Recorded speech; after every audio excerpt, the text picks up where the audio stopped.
Également sur le HuffPost. Relation toxique, comment se sortir d'un amour autre relation. Comment reconnaître une personne toxique. Comment sortir d'une relation toxique. À la fin de l'article, je vous raconterai aussi une histoire que j'ai vécue avec une femme toxique. Qu'est-ce qu'une relation toxique? Tout d'abord, quelle est la définition d'une relation toxique? Si une relation vous donne l'impression de perdre votre énergie et vos repères, il se peut que vous soyez dans une relation amoureuse toxique. Une relation toxique se caractérise par le fait qu'elle vous met sous pression et que vous n'y êtes pas vraiment heureux. Attention, toute relation peut avoir des hauts et des bas sans pour autant être toxique. Une malentendu ou une dispute occasionnelle n'est pas une crise de couple. La relation toxique n'est pas forcément une relation compliquée, c'est une relation destructrice, dangereuse et qui met en péril l'équilibre de celui qui l'a subie. Car, oui, il y a souvent un bourreau et une victime qui subit la relation. La personne qui prend le dessus, qui domine, dans une relation toxique va alors profiter de l'autre personne de façon égoïste et narcissique. Sur les plans matériels et ou psychologiques. Alors, la question qui se pose, c'est, devez-vous tout abandonner votre relation toxique ou bien persévérer un peu, car vous sentez que le bonheur n'est peut-être pas très loin. Une relation toxique n'est pas forcément un amour toxique. Une relation toxique n'est pas forcément une relation amoureuse. Il n'y a pas forcément de notion d'amour toxique dans toutes les relations toxiques. Une relation amoureuse toxique peut exister, certes. Mais une relation de plan cul peut également être toxique. Une relation de famille, mère, père, peut être toxique également. Une relation au travail, patron ou collègue, peut l'être aussi. Si la personne se comporte mal avec vous de façon occasionnelle, cela n'en fait pas forcément une personne toxique. Mais si cela arrive de manière répétée, de façon installée, c'est un vrai problème et il ne sert à rien de lui chercher des excuses, son enfance, une mauvaise passe, etc. La vérité c'est que chaque histoire entre deux personnes est unique. Donc chaque relation toxique a ses spécificités. La première étape est de reconnaître le fait que l'on soit dans une relation toxique. Parfois on peut même aimer ça inconsciemment, une relation abusive. Si vous lisez cet article et que vous vous êtes reconnu, je vous encourage à sortir de votre rôle de victime. Comment reconnaître une personne toxique? Faisons le test pour voir si vous êtes avec une personne toxique. Quels sont les signes que vous êtes dans une relation toxique? Les signes d'une relation toxique. Le premier signe c'est que la personne toxique insinue que le problème vient de vous, et jamais d'elle. Elle vous culpabilise, vous rabaisse. Elle n'a jamais tort. La personnalité toxique vous humilie, vous dénigre et vous manque de respect. Mais ces moments sont alternés avec des moments de calme où elle est cool avec vous. Elle vous dit des trucs super sympas mais adopte ensuite des comportements qui en sont au total opposés, mensonges, infidélité, etc. Le problème d'une relation toxique est que votre confiance en vous diminue, vous êtes de plus en plus angoissé, vous êtes perdu et à la fois needy. Vous avez l'impression que les efforts sont à sens unique. La personne toxique a, de manière générale, du mal à entretenir des relations saines avec les autres. Elle en vient parfois aux mains. La personne a-t-elle recours au chantage pour avoir ce qu'elle veut? Cela est encore un signe de plus de la relation toxique. Voilà pour le profil des personnes toxiques avec qui vous avez toutes les chances d'avoir une relation malsaine, une relation destructrice. Si vous reconnaissez ici plus de 2 signes, je pense que vous devriez songer à prendre des mesures. Du mal à partir? Souvent, dans les amours toxiques, quelque chose vous empêche de partir. Vous savez que vous devez fuir mais vous n'y arrivez pas. Vous êtes sous l'emprise psychologique et affective de la personne manipulatrice. Cette personne s'apprête à vous briser psychologique, à faire en sorte que vous ne vous respectiez plus, que vous perdiez votre estime de vous-même. Cela peut durer plusieurs mois ou années. Néanmoins, il est urgent d'en sortir rapidement car cela peut avoir des conséquences graves comme la dépression, ou pire. Vous êtes vraiment dans une relation nocive, une relation néfaste pour vous. Vous êtes avec quelqu'un qui ne vous correspond pas et qui ne vous rend pas heureux. C'est peut-être difficile de l'accepter à cause de sentiments ou du principe de cohérence. Alors, arrêtez d'agir en fonction du passé et pensez à votre avenir. Comment on rentre dans une relation toxique? On rentre dans une relation toxique parce qu'on a une petite faiblesse psychologique. Et la personne manipulatrice s'insère dans la brèche. C'est parfois inconscient. Vous ne devriez jamais culpabiliser qu'une personne se comporte de manière rustre avec vous et qu'elle ne vous estime pas à votre juste valeur.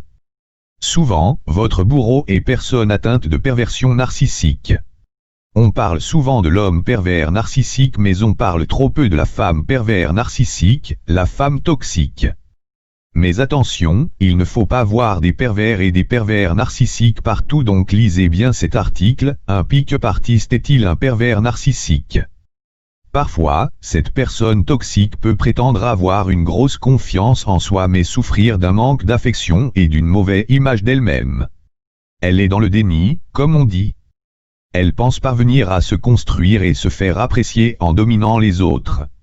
Mais la vérité c'est que vous êtes dans une optique de partage affectueux et qu'elle est dans une optique d'égoïsme et de domination.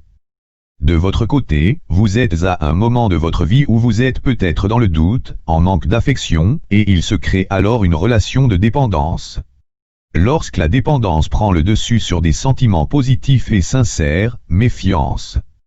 De son côté, qu'elle l'admette ou non, elle est en détresse affective également. Ce qui ne signifie pas que vous devez absolument la plaindre ou la sauver. Je sais que beaucoup de gens ont envie d'aider leurs prochains, dont moi, mais parfois on se brûle les ailes. Comment sortir d'une relation toxique? Si vous vous êtes reconnu dans l'article, alors désolé mais il y a des chances pour que vous soyez prisonnier dans une relation toxique. Heureusement, il est tout à fait possible de relever la tête et de se sortir d'une relation toxique. Vous avez alors deux solutions pour combattre une relation toxique. Sortir d'une relation toxique, assainir la relation. La première est d'assainir la relation.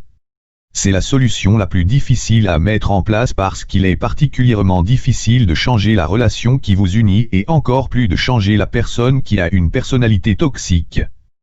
Pour vous en sortir, il faut comprendre la codépendance névrotique qui unit votre partenaire et vous. La personne qui a les plus graves problèmes est bien sûr celle qui cherche à asservir l'autre. Néanmoins, ce schéma s'est établi avec votre accord inconscient. Vous n'êtes donc pas totalement équilibré non plus. Vous vous interdisez peut-être inconsciemment d'être heureux. Ou vous vous punissez de quelque chose à travers elle. On attire souvent des choses en fonction de notre inconscient, de notre énergie, de la façon dont on vibre. Peut-être que vous avez beaucoup été rejeté quand vous étiez jeune. Vous avez alors intégré un mode relationnel basé sur le rejet et, au fond, vous manquez de confiance en vous. Dans la relation toxique, vous retrouvez ces repères malsains. Les personnes victimes des bourreaux. Les victimes des perverses narcissiques sont souvent des personnes intelligentes, très gentilles, avec d'énormes qualités de cœur et qui ont du mal à fixer des limites aux bourreaux qui en abusent. Votre faille psychologique qui trouve sans doute ses origines dans votre histoire familiale ou dans des traumatismes passés, explique que vous ayez du mal à tenir le change face à votre bourreau. Cette personne n'est pas forcément un monstre sanguinaire, juste une personne toxique en amour. Qui répète sans doute ces schémas encore et encore. Et les répétera jusqu'à vraiment se faire soigner ou bien se stabiliser avec une personne qui acceptera de souffrir, ou qui la dominera totalement pour une raison ou une autre, encore une affaire d'inconscient. Peut-être deviendra-t-elle finalement victime d'un bourreau elle aussi. On appelle ça le karma. La vérité c'est que les positions peuvent switcher. Par contre, pour ce qui est d'avoir une relation saine et équilibrée, cela demandera beaucoup de travail, personne et peu de gens en sont capables. Pour tenter de sauver votre relation, vous devez apprendre à être plus ferme et à fixer des limites. Et, par un dialogue délicat, lui faire prendre conscience du schéma inconscient qu'il y a entre vous. Néanmoins, il n'est pas sûr que votre relation survive sans vos problèmes, si elle est basée dessus. Ceci dit, au moins, ça vous fera grandir. Sortir d'une relation toxique, couper court à la relation. Si, malgré vos efforts, la personne toxique reste dans ses schémas et continue de vous torturer, vous devez alors prendre la décision difficile mais ferme et définitive de rompre les liens. Je vous souhaite d'avoir un soutien psychologique pour vous sortir de ce sale engrenage. Un professionnel, un psy ou quoi, ça peut vraiment aider. Il n'est pas forcément facile de trouver la force de sortir d'une relation toxique. Je vous conseille donc de travailler sur votre estime de vous-même, de reprendre confiance en vous et vous trouverez la force. Voilà, je sais que ce n'est jamais facile de faire le deuil d'une relation toxique. Comment se reconstruire après une relation toxique? Pour cela, vous pouvez faire du sport, vous faire de nouveaux amis, aller vous balader dans la nature, etc. Occupez-vous l'esprit et faites-vous du bien. Essayez de vous connecter à la gratitude que vous pouvez ressentir dans votre vie, en gros, à tout ce qui va. Quittez votre emploi si la relation toxique a lieu au travail. Si c'est avec vos parents et que vous les aimez, allez les voir moins souvent. Si c'est avec une femme, voyez-la moins ou plus du tout. Soyez ferme et prenez la mesure de couper tout contact.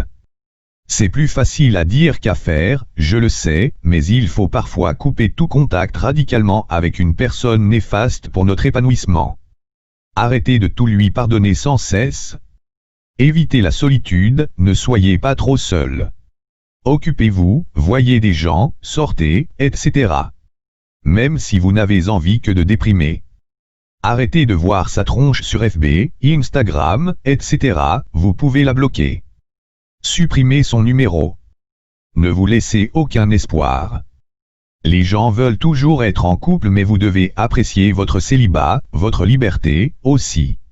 Mieux vaut être seul que dans un couple toxique.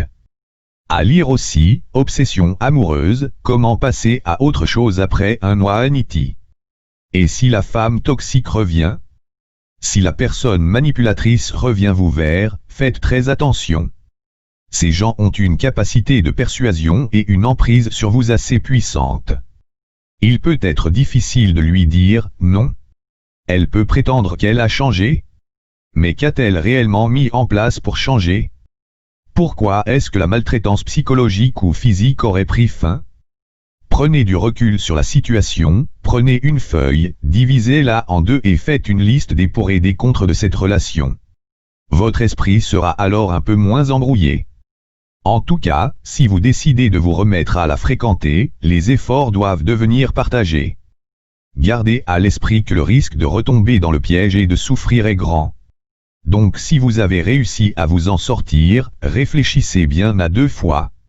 Relation toxique, mon témoignage. J'ai déjà vécu une relation toxique avec une partenaire toxique, pour moi. Ça a été très difficile de mettre des mots ou de voir la personnalité manipulatrice en elle. Ce que je sais c'est qu'elle tenait des propos ambigus, d'attachement mais se comportait de manière détachée. Elle me dénigrait beaucoup, me disait sans cesse que je n'étais pas assez bien. J'ai beaucoup souffert à cause d'elle, boule dans le ventre, remontée acide, larmes, stress, nuit blanche, etc. J'avais vraiment l'impression que je luttais tout seul et que mon malaise lui était égal. C'était une relation abusive du point de vue de la psychologie, et j'étais une victime consentante. Était-ce une question d'ego, une obsession? Ou une histoire d'amour nuisible? J'ai eu très peur d'être dans une histoire amoureuse toxique. Mais je savais au fond de moi que ce n'était pas la femme de ma vie mais elle m'a quand même fait beaucoup de mal, c'était trop bizarre. Pourquoi ce lien, alors? C'était une jolie fille mais j'en avais eu des mieux. Il y avait plein de trucs que je n'aimais pas chez elle, comme son style de vie. Sauf que j'étais keblo dessus. Et avec elle, le sexe était vraiment incroyable. Moi qui étais plutôt évitant en général, avec elle, j'étais possédé. J'ai longtemps cherché une explication à cela et il semble que cet article soit la réponse. Curieux, elle me rappelait un mélange de deux tiers filles avec qui j'avais eu des histoires compliquées. Elle n'avait jamais vécu avec personne, elle se plaignait d'avoir des ex pervers narcissiques, des problèmes avec sa famille, etc. Cette fille souffrait d'une grosse peur de l'abandon. Elle était casse-cou, tenait jamais en place, etc. Je pense qu'elle se cachait de ses sentiments et les fuyait, malgré ce qu'elle disait chercher l'amour. Elle disait que je suis quelqu'un de bien et super gentil mais que ce n'était pas des qualités qui l'intéressaient. LOL. Dans Tant pis pour l'amour, la BDaste Sophie Lambda dépeint avec justesse et pédagogie les conséquences d'une relation toxique, et nous aide à nous en sortir. Interview. Sophie et Marcus forment un de ces couples insupportables, dégoulinant de bonheur. Il était le GIF de l'outre de mon feed Twitter, le dièse couple Goal de mon Instagram, le mois premium gratuit de mon Netflix, le pot de Nutella de mon panier de légumes bio, dépeint avec drôlerie Sophie Lambda dans les premières pages de son livre Tant pis pour l'amour, ou Comment j'ai survécu à un manipulateur.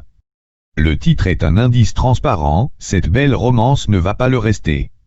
Ni belle, ni romantique. Extrait de Tant pis pour l'amour, édition Delcourt. Avec cette première BD, Sophie Lambda, 33 ans, dépeint une relation amoureuse qui s'avère rapidement cauchemardesque. Marcus, comédien charismatique, alterne les mensonges, les cajoleries, les crises de rage terrifiantes, les menaces de suicide. Il parvient à convaincre Sophie qu'elle est la source de toute sa détresse. Cette relation qui lui paraissait paradisiaque laisse la jeune femme sur le flanc, traumatisée, claquemurée chez elle. À quel jeu toxique joue Marcus? Pourquoi leur histoire a tant dévasté Sophie? La réponse lui tombe dessus au détour d'une consultation chez la psy. Marcus fait partie des 9 à 10% de personnalités manipulatrices. La deuxième partie de la BD s'avère la plus passionnante. Après le témoignage, place à l'analyse des mécanismes de la manipulation, ouvrage de spécialistes à l'appui. Avec pédagogie et une dose salvatrice d'humour, l'autrice explique comment opèrent les gens comme Marcus, pourquoi ils sont si efficaces dans leur opération de destruction. Et donne des clés pour s'en relever. Sophie Lambda est basée à Nantes, on la retrouve pour une brève escapade parisienne dans le cadre de la promo de Tant pis pour l'amour. Elle est fatiguée, mais ravie, le livre en est à sa 3e réimpression depuis sa sortie le 25 septembre, ce qui laisse présager un joli succès dans un marché encombré. Plus de 2 ans après sa rupture, elle estime son long processus de guérison en quasi-phase finale. Elle en parle d'une voix grave, posée. Clin d'œil rigolo à son récit, Sophie porte en boucle d'oreille un pansement d'un côté, un cœur de l'autre, qu'elle a conçu elle-même. On a remonté ensemble le fil de son histoire, de l'œuvre thérapeutique qui en a découlé, de ce qu'elle sait aujourd'hui des méthodes prédatrices des manipulateurs. Néon, magazine, pour commencer, comment allez-vous aujourd'hui, et combien de temps vous a-t-il fallu pour vous remettre de votre relation? Sophie Lambda, BDaste pas classique, on s'en remet quand même, mais c'est long, c'est de la survie. Pour 9 mois de relation, j'ai mis 2 ans à être vraiment bien. Après la rupture, j'ai mis 6 mois à ressortir de chez moi, je ne sortais que pour acheter des clopes, j'ai perdu 10 kilos, j'ai lâché des contrats de gens qui comptaient sur moi. Derrière ça, c'est 0 relation, même embrasser un mec c'était mort, on est une bête sauvage. J'avais l'impression d'être malade et qu'il me fallait un antidote. Aujourd'hui j'ai retrouvé quelqu'un de gentil et patient, à milieu de tout ça. Point lexical, pourquoi avoir choisi de parler de manipulateurs plutôt que de pervers narcissiques? Tous les pervers narcissiques sont manipulateurs, mais l'inverse n'est pas vrai. Ce qui les différencie, c'est ce qu'ils ressentent face à la peine des autres. Un pervers narcissique va chercher à détruire, car quand la victime est au plus bas, il existe. Alors que d'autres profils de manipulateurs, comme les vampires psychiques, s'en fichent, la destruction d'autrui est un dommage collatéral. Je n'ai jamais su ce qu'il était, car tout départ d'émotion est faux, tout ce que j'ai vécu avec lui était faux. Ce qui compte, c'est qu'il faut s'en éloigner. Remontons au début de la relation. CA ressemble alors à une magnifique histoire d'amour. Oui, c'est la phase de la lune de miel, ou love bombing. C'était une sensation de fusion amoureuse, je ne m'étais jamais senti aussi respecté dans mes émotions. Je n'étais pas en face de quelqu'un qui avait peur de l'engagement, on était méga raccord, au même rythme. En fait, c'était 3 mois d'hameçonnage le temps qu'on soit ferré dans la relation et qu'on ne puisse plus en partir. Tant pis pour l'amour, édition Delcourt. Qu'est-ce qui suscite chez vous les premiers doutes? Ça arrive petit à petit, pas d'un coup. Les premiers signes, ce sont des discours un peu divergents d'un récit à l'autre, des incohérences au niveau de son passé. Alors on se pose des questions sur la véracité des propos. Et on se sent coupable d'aller chercher la petite bête.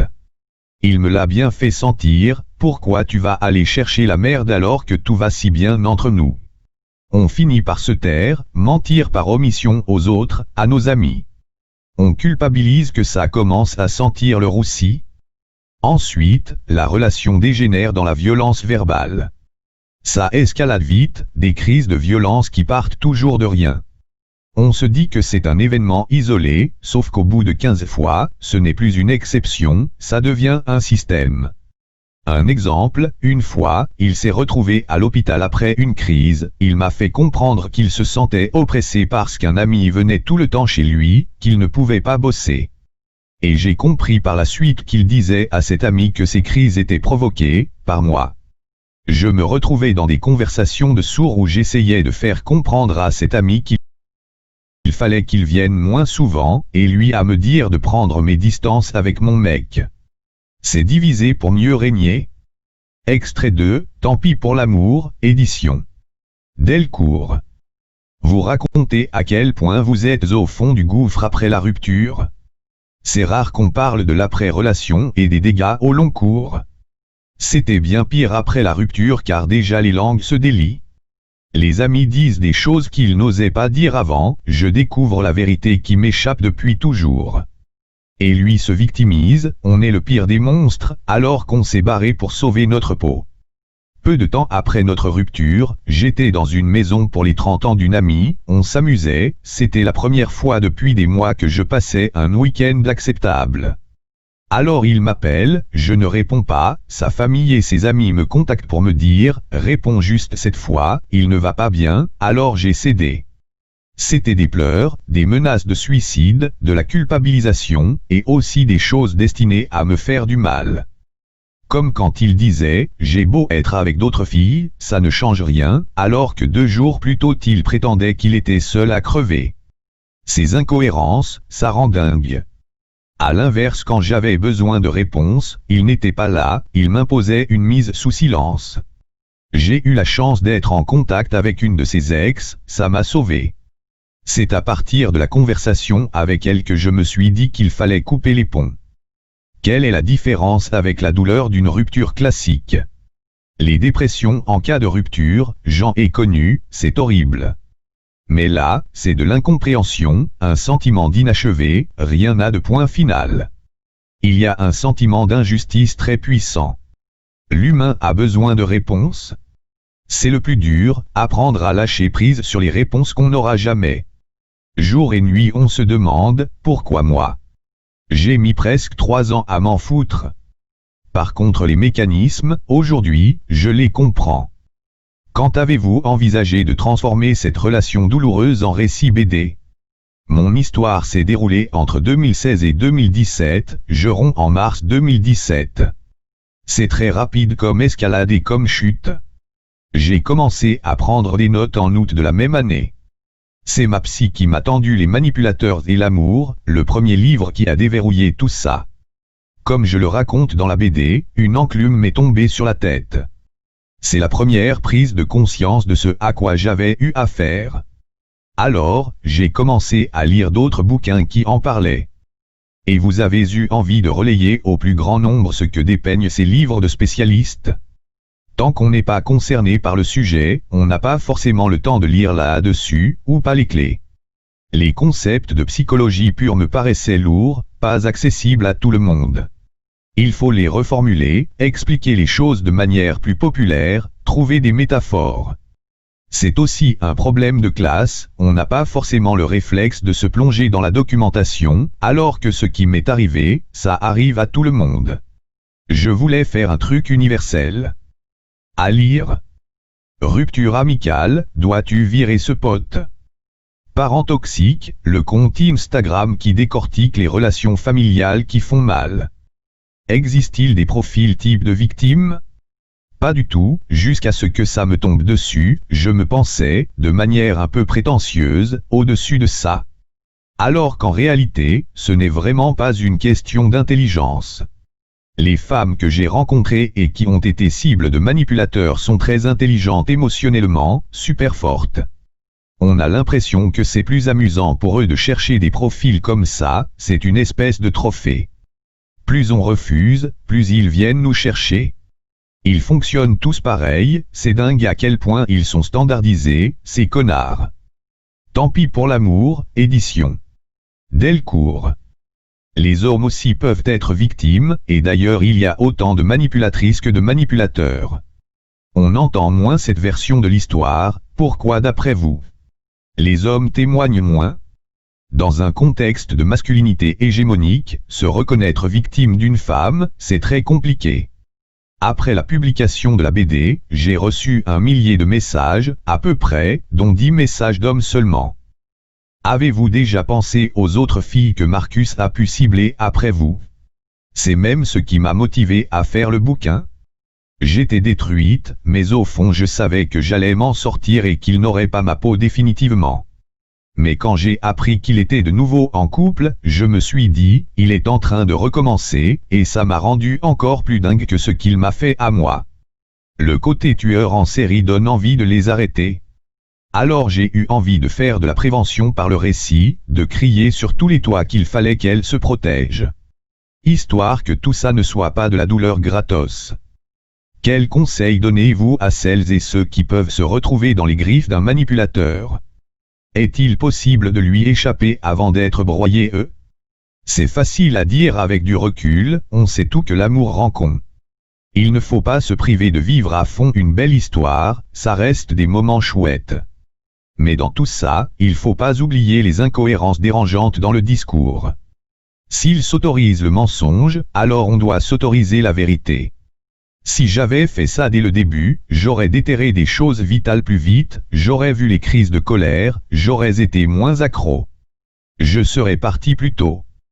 Quel regard portez-vous sur votre histoire, depuis que vous en avez fait un livre? Maintenant que l'histoire est sortie en tant qu'objet, c'est presque un truc extérieur à moi et je suis heureuse d'en témoigner. J'ai l'impression d'en avoir usé comme il fallait. C'est un mouchoir de poche perdu dans un vieux Jean, c'est ça qu'il faut faire quand on a vécu quelque chose de douloureux, le sortir de nous, par l'écriture, le théâtre. C'est important de faire péter le bouchon. Êtes-vous tenté de savoir ce que devient aujourd'hui celui qui a été à l'origine de la BD? J'ai tout bloqué, je ne cherche plus à savoir en fait. Ces gens sont comme des ogres qui ont faim tout le temps. Tant qu'un mot vient de notre part, c'est de la nourriture affective pour eux, que ce soit la souffrance, la joie, le sexe, ils continueront à s'abreuver chez nous. Quand on leur coupe les vivres, ils vont chercher à manger ailleurs. Tant pis pour l'amour, comment j'ai survécu à un manipulateur, de Sophie Lambda, édition. Delcourt, 23,95 €. À lire. Pourquoi les ruptures amoureuses se passent si mal quand il y a des enfants en jeu? Hypersensible, les 5 raisons qui vous empêchent d'être heureux en amour. Psycho, à quoi ça tient un couple? Test, êtes-vous fatigué À écouter? À découvrir? Partagez cet extrait? Partagez? Dossier? Amour, bande dessinée et couple culturel, ivresse, psychotémoignage. Rubrique. Partagez? Partagez? Twitter? Pauline Grandesnon. Journaliste et chef de rubrique. Reportages et enquêtes de société, aime les études de genre et les films de genre. Déviation animalière occasionnelle. @PaulineGDE sur Twitter, joignable sur pgrand@prismamedia.com. À lire aussi. Sponsorisé Club Med La Palmyre, sport en famille sur l'Atlantique.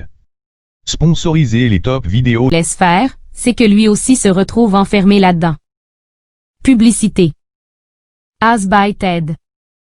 Il y a toujours quelque chose qui ne va pas, cela ne va pas durer, ça ne vaut pas la peine, on va être déçu. Souvent, les rabat-joie gâchent non seulement leur plaisir mais aussi celui des autres. Et surtout, ils empêchent de faire des choses en couple, explique Frédéric Fanget. C'est justement cela qu'il faut leur faire comprendre, que leur comportement pose des problèmes dans la vie du couple. Pour aller plus loin. À lire. Oser la vie à deux de Frédéric Fanget, Odile Jacob. Une façon d'attirer l'attention? Pour autant, pas question de demander à son partenaire de se transformer tout d'un coup en bout en train. Impossible, de toute façon. Certaines personnes sont naturellement enclines à être plus ou moins agréables. C'est une donnée de base qu'on ne peut pas changer, estime Yves-Alexandre Talman, psychologue. Mais pourquoi semble-t-elle parfois se complaire dans ces états négatifs qui, aux yeux des personnes plutôt positives, sont uniquement source de mal-être? Souvent, c'est parce qu'une personne qui se plaint va attirer l'attention. Il pourrait donc y avoir un avantage à être rabat-joie. Si une personne est rabat-joie, c'est que son histoire l'a amené à l'être, ajoute Frédéric Fanget. Mais quelle qu'en soit la raison, il est important dans un couple que chacun puisse rester soi-même. Et accepte l'idée que l'autre puisse être différent. Ce qui fait toute la richesse et la difficulté de la vie en couple. Pour aller plus loin. À lire. Les gens heureux ne s'inquiètent pas de savoir si c'est vrai. Ils se racontent de belles histoires, Albin Michel et la psychologie positive, pour aller bien, Odile Jacob, d'Yves-Alexandre Talman. Un problème de couple. Mais il arrive que le quotidien devienne trop pesant. Comme chez Christelle, 39 ans, mariée depuis 3 ans. Mon compagnon fait toujours la tête, râle pour un oui ou un non, voit le mal partout et finit par ne plus rien faire car il s'énerve avant même de commencer. Difficile souvent, dans ces conditions, de garder le moral. Et la tentation est grande de reprocher vivement à l'autre son comportement. Tu n'es qu'un rabat-joie. Tu as vraiment un problème. Une attitude stérile, pour Frédéric Fanget. Le problème d'un conjoint rabat-joie vient autant de celui qui l'est que de celui qui ne le supporte pas. C'est un problème de couple. Le même rabat-joie pourra être supporté par d'autres conjoints. Pour le thérapeute, il est bon, face à un tel problème, d'avoir une discussion de couple. Première étape, écouter l'autre. Il faut commencer par lui demander à quoi correspond ce côté rabat-joie. Les blogs. Comment reconnaître les personnalités toxiques et communiquer avec elles? Après avoir passé en revue les cas des personnalités obsessionnelles et histrioniques, Certs difícils meis vivabals, voicissans plus tard de la suite de notre dossier consacré auxiliary personnalités toxiques. Par Jean-Édouard Grézy, associé fondateur du cabinet Alternego. Alternego. 11 juin 2016 8h18 c'est actualisé octobre 5, 2016. 2016. Icône-bas Facebook created with sketch. Icône-bas Twitter created with sketch. Icône-bas Pinterest created with sketch. Icône-bas LinkedIn created with sketch. Deuxième partie. Deuxième partie. Après avoir passé en revue les cas des personnalités obsessionnelles et histrioniques, Vivables, voici sans plus tarder la suite de notre dossier consacré aux personnalités toxiques. Par Jean-Édouard Grézy, associé fondateur du cabinet Alternego. 11 juin 2016 8h18 c'est actualisé octobre 5, 2016.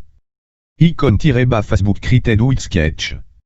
Icône-bas Twitter created with sketch. Icône-bas Pinterest created with sketch. Icône-bas LinkedIn created with sketch. Deuxième partie. Après avoir passé en revue les cas des personnalités obsessionnelles et histrioniques, certes difficiles mais vivables, voici sans plus tarder la suite de notre dossier consacré aux personnalités toxiques. La personnalité paranoïaque. Caractéristique, sans atteindre le degré de la psychose, les Gaulois me pourchassent, la personnalité paranoïaque se caractérise par une méfiance maladive. Inquiète de voir sa confiance trahie, elle éprouve de grandes difficultés à se livrer, car elle est intimement persuadée que les intentions de ses interlocuteurs sont malveillantes à son égard. Un paranoïaque a donc facilement tendance à mésinterpréter les propos qu'on lui tient, même les compliments, « tu as fait du bon boulot sur ce dossier », pourrait le conduire à penser « il insinue que d'habitude mon travail est médiocre ». Si elle imagine ainsi toujours le pire, c'est que la personne paranoïaque n'a pas confiance en elle et souffre d'un complexe de persécution. Très rancunier, certains paranoïaques n'hésitent pas à multiplier les actions en justice dès qu'ils se sentent lésés. Que le préjudice subi soit réel ou fictif, ils ont tendance à en dramatiser largement l'ampleur, ou à s'adonner à de grands pics de colère. À l'affût de la moindre menace, les personnes atteintes de cette pathologie se montrent souvent froides et orgueilleuses. Cette suspicion de tous les instants devient vite très difficile à vivre, car elle ne cesse de remettre en doute la loyauté et la sincérité de leur entourage, y compris de leurs proches. Épidémiologie, l'American Psychiatric Association estime une prévalence de la personnalité paranoïaque de l'ordre de 0,5 à 2,5% dans la population générale. 1. Toxicité, le paranoïaque est surtout dangereux pour les prophéties auto-réalisatrices qu'il génère. Projectif, il prête à autrui ses propres intentions ou perceptions. C'est ainsi qu'il soupçonnera un jour que son collègue ne l'aime pas, et va donc se comporter avec défiance comme si c'était le cas. Ce faisant, il crée les conditions de son ressenti, tant et si bien que son collègue finira inéluctablement par répondre à son hostilité et confirmer sa hantise initiale.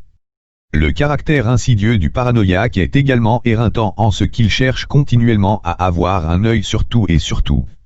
Il refuse d'entendre les arguments qu'on peut lui avancer et rechigne à accorder.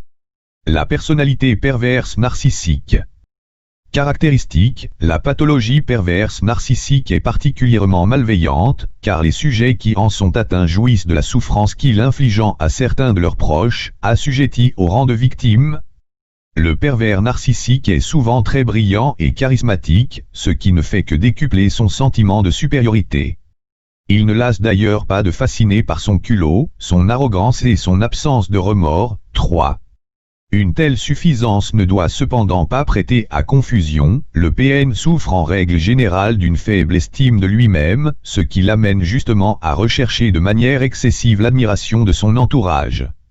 Sa hantise d'être isolé et sa profonde angoisse d'abandon peuvent le rendre sympathique au premier abord, jusqu'à ce qu'une partie de lui le pousse à réduire d'autres sujets à l'état d'objet. Épidémiologie, il est difficile d'estimer la prévalence de la personnalité perverse narcissique, car inapte à se remettre en question, cette dernière ne consulte pas. Malgré la surexposition médiatique de cette pathologie, imputable à la violence de ses symptômes, les véritables pervers narcissiques ne représenteraient manifestement pas plus de 0,5% de la population générale. 4. Toxicité, à la différence des autres personnalités pathologiques qui affectent l'intégralité de l'entourage, le pervers narcissique peut se contenter de n'instrumentaliser que quelques-unes de ses relations. Considérant que tout lui est dû, il s'attribue le succès de ses proches sans aucun scrupule, car il satisfait toutes ses envies sans se soucier des répercussions pour autrui. Pire encore, le PN s'érige en expert de la manipulation, car il n'éprouve le sentiment d'exister qu'en s'appropriant, voire en détruisant les aspirations ou les désirs des autres. Véritable caméléon, il s'est adapté à la fois à son comportement, ses opinions et ses sentiments. Cette capacité à instaurer des relations de confiance rend sa pathologie extrêmement pernicieuse, alors qu'il n'a que pour but de vous rabaisser et de vous affaiblir pour s'en retrouver valorisé. Le PN est de prime abord extrêmement séduisant, compétent, humain. C'est seulement lorsqu'il tombe le masque que vous réalisez que cette sympathie, loin d'être spontanée ou amicale, ne visait qu'à susciter la confidence pour lui permettre de verrouiller son emprise sur vous. Cette prise de conscience peut prendre des mois voire des années, la victime réalise alors brutalement toute la froideur émotionnelle de son persécuteur. S'il sait vous encenser dans un premier temps, c'est uniquement pour que vous développiez une forme de dépendance à son jugement. En effet, le PN s'exalte en contrôlant et en semant le doute dans l'esprit de ses victimes. Subjuguées, ces dernières ne parviennent plus à s'affranchir de la relation toxique. Concrètement, ces sévices prennent souvent la forme du harcèlement moral.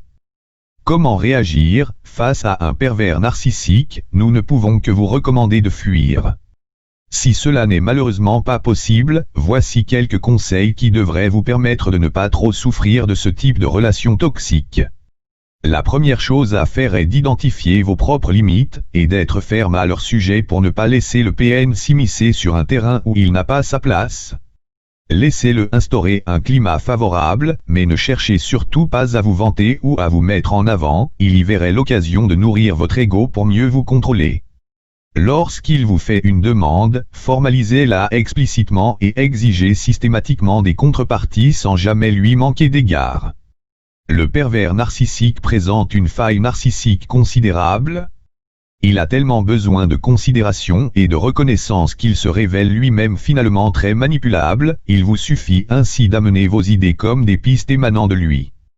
Laissez-lui penser ce qu'il veut croire en vous concentrant sur l'objectif à atteindre pour ne pas vous retrouver trop frustré par son comportement. Ne cherchez pas à le désavouer publiquement et n'entrez jamais en rapport de force direct avec lui, car en le mettant en face de l'impact émotionnel que son comportement a sur vous, vous ne ferez qu'attiser son excitation. Évitez de vous isoler dans une relation duel et favorisez si possible la présence d'un tiers. Ne vous épuisez pas non plus à essayer de lui faire entendre raison, ni à vous venger, mais affirmez-vous en tant que sujet en nommant, le cas échéant, ses tactiques sans agressivité. La gestion relationnelle à déployer au contact d'une personnalité perverse narcissique est donc extrêmement délicate et nécessitera beaucoup d'énergie, mais il s'agit là du prix de votre survie psychique. Conclusion. Selon la conception freudienne, nous sommes tout névrosés. Engagés dans un conflit permanent entre le ça, les pulsions primaires, et le surmoi, l'intériorisation des interdits extérieurs, la plupart d'entre nous sont parvenus à établir un certain équilibre psychique. Pour d'autres, la souffrance est telle qu'elle nécessite la mise en place de mécanismes de défense. Il existe ainsi plusieurs degrés de névrose, vous présentez probablement certaines tendances des personnalités que nous avons évoquées, sans pour autant atteindre un caractère pathologique.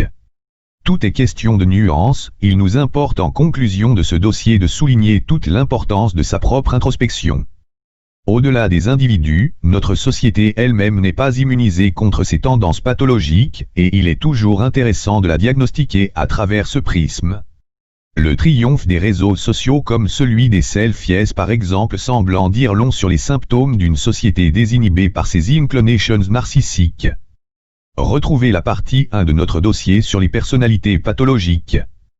1. American Psychiatric Association, DSM-4-TR, Manuel diagnostique et statistique des troubles mentaux, 4e édition, p. 797. 2. Jean-Édouard Grézy et Delphine Barret, Gérer les personnalités toxiques, ESF éditeur, 2015, p. 94. 3. Ibid, p. 20. 4. L'American Psychiatric Association ne fournit pas de statistiques pour la personnalité perverse narcissique. En revanche, elle estime l'épidémiologie de la personnalité narcissique à moins de 1% de la population générale. American Psychiatric Association, DSM-4-TR, Manuel diagnostique et statistique des troubles mentaux, 4e édition, p. 825. Lire aussi. Les individus difficiles, les personnalités pathologiques de notre entourage. Comment échapper aux pervers narcissiques?